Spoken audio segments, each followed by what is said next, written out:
To Nazified Universe, it is day 11 of one topic under 2 minutes chat. आज का हमारा topic है right to freedom. हमारे Indian constitution में राइट टू फ्रीडम आर्टिकल 19 से article 22 के बीच है, जो हमारे बेसिक फ्रीडम्स को प्रोटेक्ट करता है। आर्टिकल 19 जो है हमें 6 फंडामेंटल फ्रीडम्स देता है, 6 बेसिक फ्रीडम्स, जैसे freedom of speech and expression, freedom to assemble peacefully, association और यूनियंस फॉर्म करने की फ्रीडम, इंडिया में जहाँ मर्जी चाहे फ्रीली मूव करने की फ्रीडम, उसके बाद जहाँ मर्जी चाहे इंडिया के अंदर इंसान रिजाइड और सेटल भी कर सकता है, और जो मर्जी प्रोफेशन चाहे, जो मर्जी जॉब चाहे, ऑक्यूपेशन चाहे एक इंसान प्रैक्टिस कर सकता है। स्टेट इंसान को कोई फोर्स नहीं कर सकता। अभी फ्रीडम्स एब्सोल्यूट नहीं है, इस पे कोई इन पे रीजनेबल रिस्ट्रिक्शंस भी लगी हुई हैं। रिस्ट्रिक्शन इसलिए लगी हैं ताकि पब्लिक ऑर्डर मेंटेन किया जा सके, जस्टिस के लिए, मोरालिटी के लिए और नेशनल सिक्योरिटी के लिए। नेक्स्ट है आर्टिकल 20 ऑफ इंडियन कॉन्स्टिट्यूशन, जो कि protection in respect of convention article 20 protect करता है इंडिविजुअल को अनफेयर पुनिशमेंट से।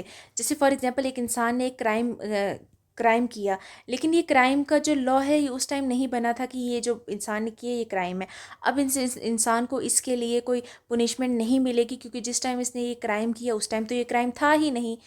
तो उसी तरह जो दूसरी चीज़ जो इस आर्टिकल 21 में आती है, 20 में आती है, वो है कि एक क्राइम के लिए 2 बार पुनिशमेंट नहीं दी जा सकती, और ना ही एक बंदे को फोर्स किया जा सकता स्टेट के द्वारा कि तुम अपना जुर्म कबूल करो।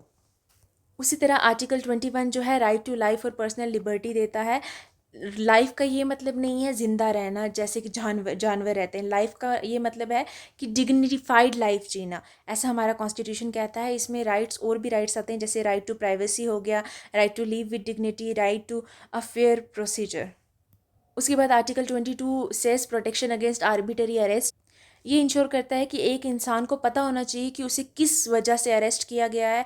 वो इंसान एक लॉयर को कंसल्ट कर सकता है और उसे मैजिस्ट्रेट के सामने 24 घंटे के अंदर अंदर बुलाया जाना चाहिए। अब इसमें एक्सेप्शंस होती हैं, जब प्रिवेंटिव डिटेंशन के केसेस होते हैं उसमें।